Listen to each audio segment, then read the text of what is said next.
হাসপাতাল থেকে বের হওয়ার সময় ডেইজির বুকটা হালকা হলেও মনের ভেতরে এক অস্থির ঝড় বয়ে যাচ্ছে।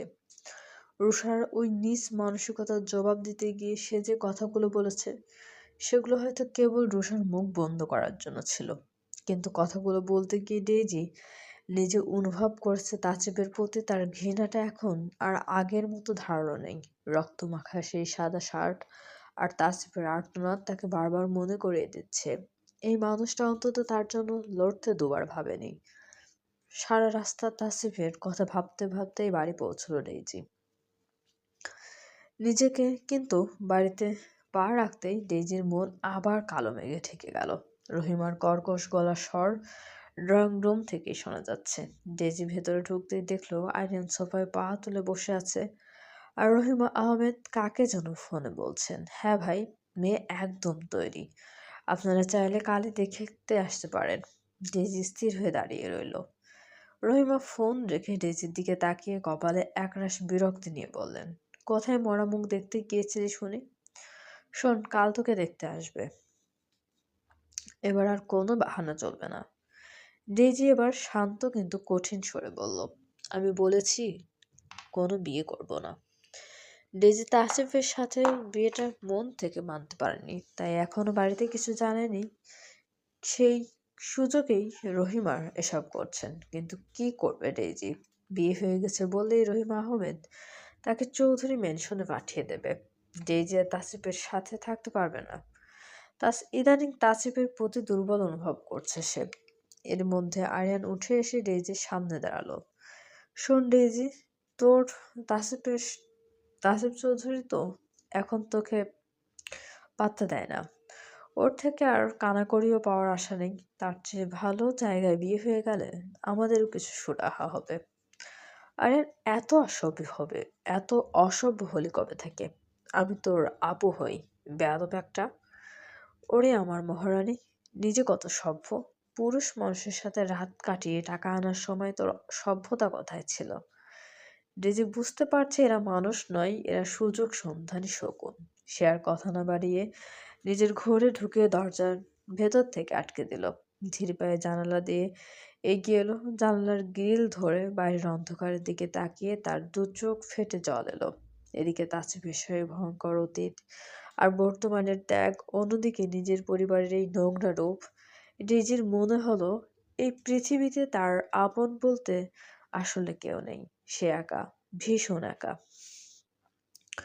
পরের দিন তরিকুল চৌধুরী অফিসে বসে আছেন। তাসিফের অবস্থা এখন স্থিতিশীল হলেও ছেলের মনের অবস্থা তাকে ভাবিয়ে তুলছে। ইমরানকে ডেকে পাঠালেন তিনি। ইমরান আসতেই তরিকুল ইমোশনাল গলায় জিজ্ঞেস করলেন, ইমরান, ডেজি কি একবার হাসপাতালে এসেছিল? তাসিফ তো সারাক্ষণ ওর নামে বিড়বিড় করছে। ইমরান ইতস্তত করে বলল, বাবা, ডেজি আপু কাল কেবিনের বাইরে এসেছিলেন, কিন্তু ভেতরে ঢোকেননি। সম্ভবত রুষা আপুর সাথে ওনার দেখা হয়েছিল। তরিকুল চৌধুরীর চোখ মুখ শক্ত হয়ে গেল। রুষা? এত বছর পর ও এখানে কেন এসেছিল? খোঁজ নিয়ে জানতে পারলাম রুষা আপু ওই হসপিটালে জব করে। তরিকুল রাগে থরথর করে কাঁপছেন। এই রুষার জন্য আজ তাসিফের জীবনটা এলোমেলো। ওই মেয়েটাকে আমি তাসিফের আশেপাশে দেখতে চাই না। তুই এখনই যা ডেইজির সাথে কথা বল। ওকে বলবি তাসিফ ওকে দেখতে চাইছে। আমি রুষার ব্যবস্থা করব। ওকে বাবা। তরিকুল চৌধুরী নিজেই আবার সিদ্ধান্ত নিলেন তিনি ডেইজির বাবার বাড়ি যাবেন। ছেলেটার এই হাহাকার তিনি আর সহ্য করতে পারছেন না। তিনি বুঝতে পেরেছেন তাসিফকে সুস্থ করতে হলে ডেইজিকেই লাগবে। বিকেলে তরিকুল চৌধুরী যখন ডেইজিদের জরাজীর্ণ বাড়ির সামনে এসে গাড়ি থামালেন, তখন সেখানে এক বিশ্রী পরিস্থিতি। বাড়ির ছোট্ট ড্রয়িং রুম, ডেইজিকে দেখতে এসেছে পাত্রপক্ষ। মাঝবয়সী এক লোক দামি স্যুট পরে বসা, সাথে তার মা আর ঘটক। রহিম আহমেদ গদগদ হয়ে তাদের আপ্যায়ন করছেন, আর আরিয়ান পাত্রের সাথে খাতির জমাচ্ছে। ডেজি বাবার ঘরে চুপচাপ বসে আছে। অনেক বারণ করা সত্ত্বেও রহিম আহমেদ থামেননি। পাত্রপক্ষের বাড়িতে এনে শান্ত হয়েছেন। তরিকুল চৌধুরী গট করে ভেতরে ঢুকতেই সবার হকচকিয়ে গেল। তাদের রাজকীয় উপস্থিতি আর পেছনের বডিগার্ডদের দেখে রহিম আহমেদ সোফা থেকে প্রায় লাফিয়ে উঠে দাঁড়ালেন। রহিম আহমেদ আমতা আমতা করে বললেন, আরে চৌধুরী সাহেব, আপনি এই গরিবের কুটিরে? আরিয়ান তাড়াতাড়ি স্যারের বসার জায়গা কর। চৌধুরী তরিকুল চৌধুরী বসলেন না, যে তার তীক্ষ্ণ দৃষ্টি যখন সেই পাত্রপক্ষের ওপর। এবারই তো আর কোনো মেয়ে নেই, তাহলে এসব কেন? তরিকুল চৌধুরী গম্ভীর গলায় জিজ্ঞেস করলেন, এখানে কি হচ্ছে? এই লোকগুলোকে? আরিয়ান বুক ফুলিয়ে বলল, স্যার, ডেজি আপুর বিয়ের কথা চলছে। এই যে সাব্বির সাহেব অনেক বড় ব্যবসায়ী, আপুর ভবিষ্যতের কথা বলেই আমরা এই সম্বন্ধটা। চুপ করো। তরিকুল চৌধুরী গর্জন গর্জন পুরো ঘর প্রতিধ্বনিত হলো। তিনি রহিমার দিকে এগিয়ে গিয়ে কঠিন স্বরে বললেন, আপনার সাহস তো কম নয়। আমার ছেলের বউকে আবার বিয়ে দিতে চান কোন সাহসে? আর এই পাত্রই বাকি যে অন্যের বিবাহিতা স্ত্রীর ওপর নজর দিয়েছে।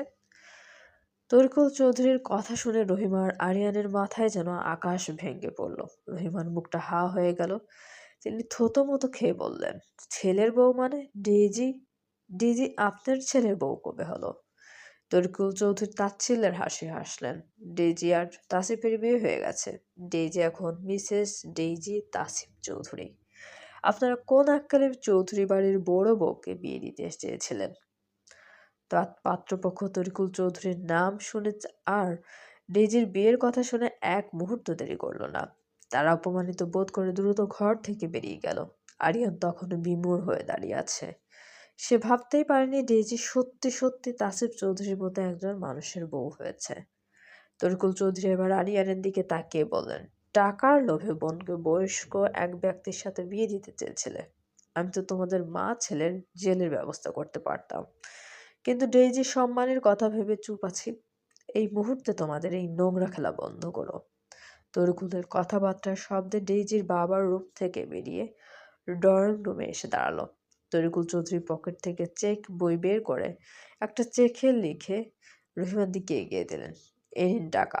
নুরুল আহমেদের চিকিৎসার জন্য এক পয়সাও যেন কম খরচ না হয়। আর ডেইজি আজই আমার সাথে আমার বাড়িতে যাবে। আমার ছেলের প্রাণ সে, তাকে এই ভাগাড়ে ফেলে রাখার ক্ষমতা আমার নেই। ডেইজির চোখে জল ছলছল করছে, কিন্তু মনে এক অদ্ভুত তৃপ্তি। রহিমা আর আরিয়ানের কুৎসিত লোভের কাছে ডেইজির মতামতের কখনো গুরুত্ব ছিল না, কিন্তু ডেইজি অসহায়। তার বাবাকে এখানেই থাকতে হবে।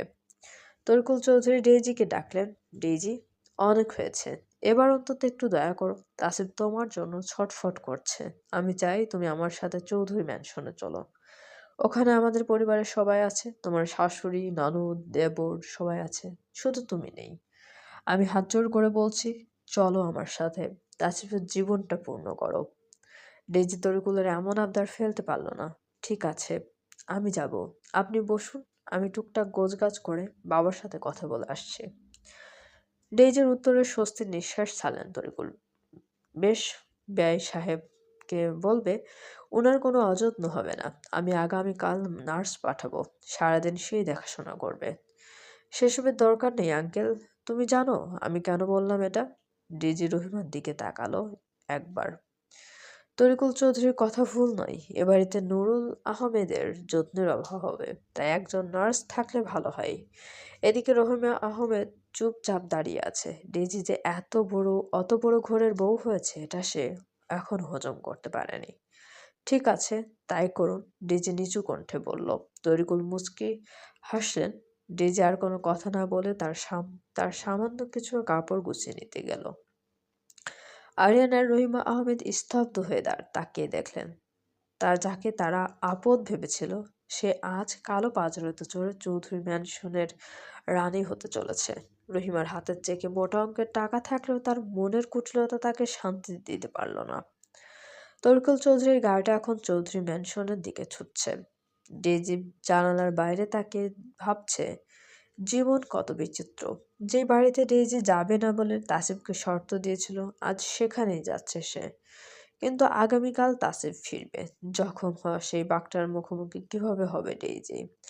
এসব ভাবতে ভাবতে সন্ধ্যার পর চৌধুরী ম্যানশনে পা রাখল সে।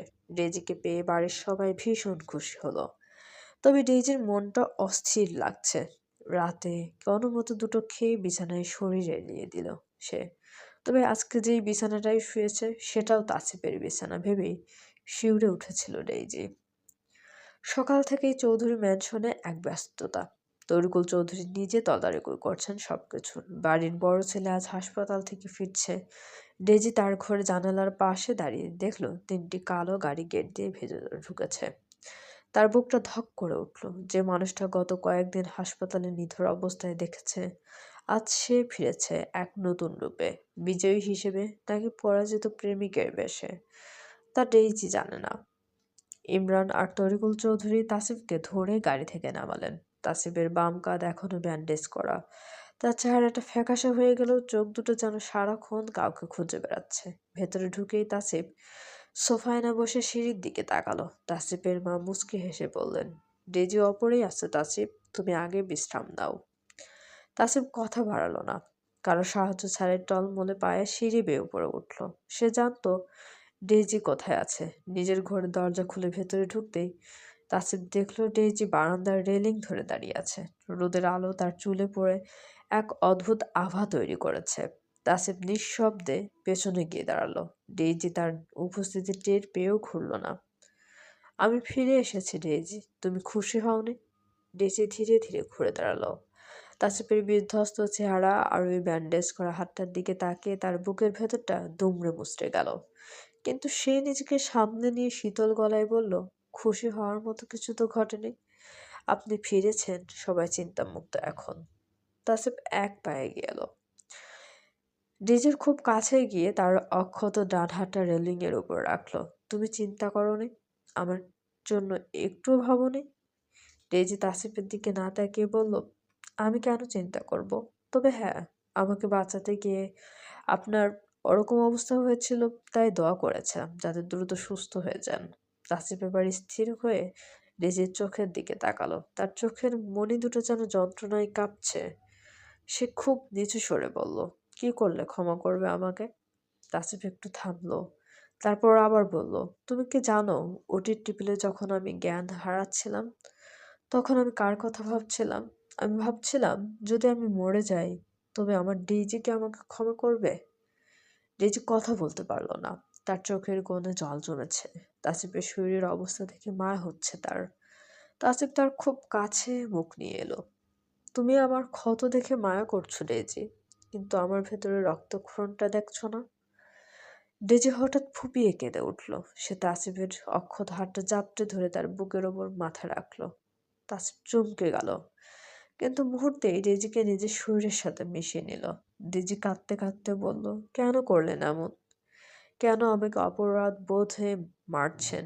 আমি তো আপনাকে ঘৃণা করতে চেয়েছিলাম, কিন্তু আপনি আমাকে ঘৃণা করার সুযোগটাও কেড়ে নিলেন। তাসিফ ডেজির মাথায় চিবুক রাখল। তার চোখেও আজ প্রশান্তির জল। ঘৃণা অনেক করেছো ডেজি, এবার না হয় একটু ভালোবাসো। এই তাসিফ চৌধুরী আজ থেকে তোমার কাছে আত্মসমর্পণ করলো। কোনো শর্ত নেই, কোনো শিকল নেই, শুধু তুমি আর আমি। ডেজি খুব সাবধানে তাসিফকে জড়িয়ে ধরলো। কোনো কথা বললো না, শুধু ফুপিয়ে কাঁদতে থাকলো। তাসিফ ডেজির চোখের জল মুছিয়ে দিল না, বরং কাতর সরে বলল, তুমি এভাবে আঘাত করবে আমায়? তোমার কি আমার প্রতি একটু দয়া হয় না ডেজি? ডেজি অবাক হলো। কি করেছি আমি? তাসিফ ইশারায় চোখের জল দেখালো।